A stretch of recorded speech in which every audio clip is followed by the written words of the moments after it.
Ce service des impôts est une poule aux œufs d'or pour les finances publiques. C'est l'un des 7 pôles où sont régularisés les avoirs non déclarés placés à l'étranger. Et le ministre qui le visite l'affirme, les rentrées d'argent vont se poursuivre l'année prochaine encore. Nous attendons 2,6 milliards d'euros de recettes sur l'ensemble de l'année. C'est très bon résultat.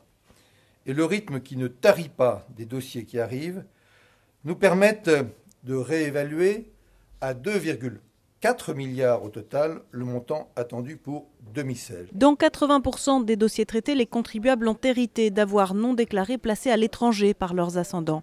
Dans 20% des situations, le contribuable les a lui-même placés. C'est le cas de ce dossier que cette inspectrice des impôts présente au ministre. Une partie de ces revenus en espèces n'ont pas été déclarés et ces revenus non déclarés ont été conservés puis déposés sur des comptes en Suisse, puisqu'il en avait plusieurs, en cas particulier. Donc il explique ce qu'il a fait, qu'il a retiré de l'argent, voilà, et il demande à se mettre en conformité avec la législation fiscale française.